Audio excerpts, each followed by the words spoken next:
నర్సాపురం మచిలీపట్నం కొత్త railway line పనులకు DPR సిద్ధమైందన్నారు కేంద్ర మంత్రి శ్రీనివాస్ వర్మ. రానున్న బడ్జెట్లో నిధులు కూడా విడుదలయ్యే అవకాశం ఉందని తెలిపారు.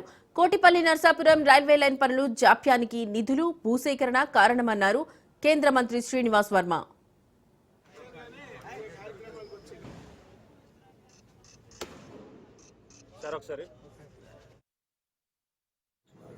సో గత 5 సంవత్సరాల్లో ఏది ఒక కొత్త పరిశ్రమ రాకపోగా ఉన్న పరిశ్రమలు కూడా తెలిసి తరలి వెళ్ళిపోయినటువంటి పరిస్థితి మనం అందరూ కూడా చూసాం. అమర్రాజా బ్యాటరీస్ తెలంగాణకి వెళ్ళిపోయి ఉన్నాయి, కూడా వెళ్ళిపోయినాయి, కొత్త తాగిపోయి. బట్ రాష్ట్రంలో వాతావరణం మారింది, పరిస్థితి మారింది.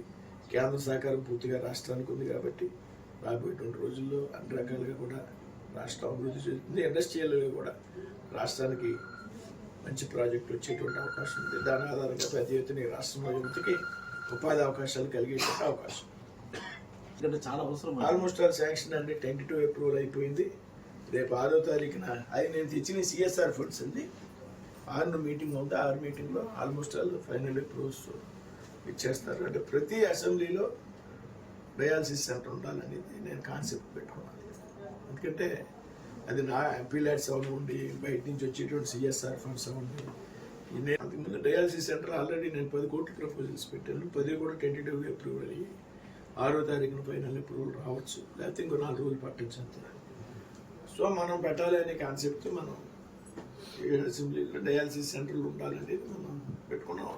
తణుకు తాడేపల్లి కూడా ఉంది, దాని కెపాసిటీని రెట్టింపు చేయాలని మనం ప్రపోజల్స్ పెట్టాం. అది నేను సిఎస్ఆర్ ఫండ్స్ పెట్టాను 2-3 సంస్థల నుంచి. ఈ బడ్జెట్ యాక్చువల్గా నేను ఒక ప్రపోజల్ పెట్టాను వాసనాస్ ట్రైన్కి. నేను ఆల్ బరియల్ గ్రౌండ్స్ని విలేజ్లో ప్రతి బరియల్ గ్రౌండ్కి ఫస్ట్ కాంపౌండ్ వాళ్ళు కట్టాలి.